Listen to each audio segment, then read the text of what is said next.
What's good, y'all? Elvis here. We doing car videos now. Low-key, I'm rocking with the chain of scenery.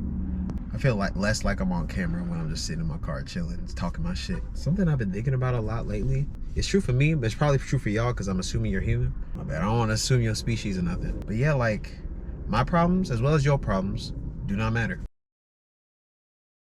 We all heard of the saying, more money, more problems. And in my experience, that's 100% accurate. Money usually just multiplies whatever you got going on. Like if you a selfish individual, you're gonna deal with selfish things on a larger scale if you get money. If you're a generous individual, the money just enables you to be more generous. It's just a multiplier. Money doesn't change who you are, it just reveals. But I guess that says something about like more money, more problems, because if anything, that just reveals that regardless of who we are, we just problematic. But there was a time where I thought like having no problems was the goal. But now I'm realizing that it's impossible to escape problems. But the goal is to just shrink what your problems are, or shrink the significance of each individual problem. Way back when, $5 was the difference between if I ate or not.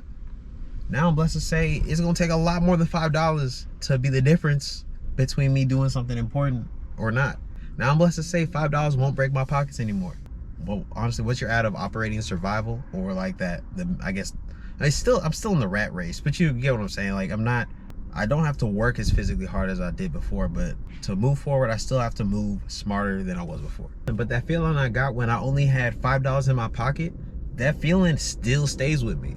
But just the dollar amount associated with that feeling is different. Now that number got some digits in it, so you know I'm in a more secure place, but that didn't solve the problem. It just changed the problem. Now this specific problem of me feeling broke has less significance. I think it's trying to escape our problems or trying to solve all our problems isn't necessarily the right answer, because not having problems only means you're dead. Problems are usually indicators that growth needs to happen. Without a problem, there's no incentive to improve a situation or to grow. And it's not about what you do, but how you do it. I could go about solving the problem of my pockets being low in a way that introduces more problems. Like I said, it's not what you do, but how you do it. Like, what's your problem-solving approach? Are you thinking short-term solutions to short-term problems? Are the solution you're trying to introduce gonna introduce more problems later? Okay, before I was cutting hair, I didn't like my job. I didn't like my work-life balance. I didn't feel spiritually fed by anything I was doing. The money wasn't worth it. Oh, I had so many complaints about my lifestyle, the people I was around, all these things.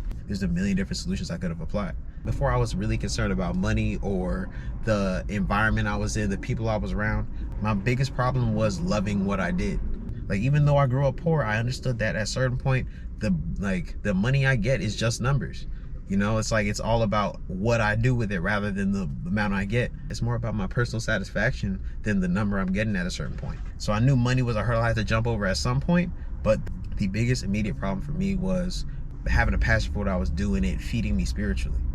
So that was the first problem I tried to solve. I jumped into cutting hair and learned how I could tweak that to solve my money problems as well as solve my environmental problems, my social interaction issues. And I took that one solution and stretched it to be the solution to a bunch of other problems.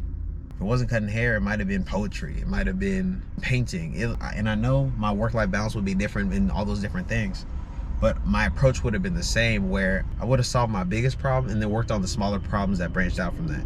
The specific problem didn't matter. It's all about whether if I'm solution or problem oriented, and also the quality of solutions I'm trying to introduce. Heike didn't expect the topic to go there, but either way, the point still remains the same. Our problems don't matter. Whether they were first world problems or third world problems, they were problems that we had to deal with, and that's what would have taken our bandwidth. If you've heard the hierarchy of needs, we're only really concerned about social things and self-esteem once our base necessities are met. So we don't have shelter and food and water, we're not spending any mental energy on those other problems. So as humans, we're always going to be trying to improve, therefore finding more problems to work on. It's almost like we get bored with shit working. We just want to make it work better. All right, but that's all I got for today. I appreciate y'all watching. If y'all got any value, go ahead, like, subscribe, you know the usual. If you haven't already, follow me on Instagram @CutsByElvis. If you haven't already, checked out craftovercloud.com. We got stickers, pins, merch. New merch drop. Craft Chaser hats, we got them in black as well as blue. Right now I'm doing hand-to-hand sales for show, but I'm pretty sure they'll be on the website by the time this video's up. But time's a human construct. It's kind of irrelevant. But I appreciate y'all again. Till next time, Craft Over Clout, I'm out.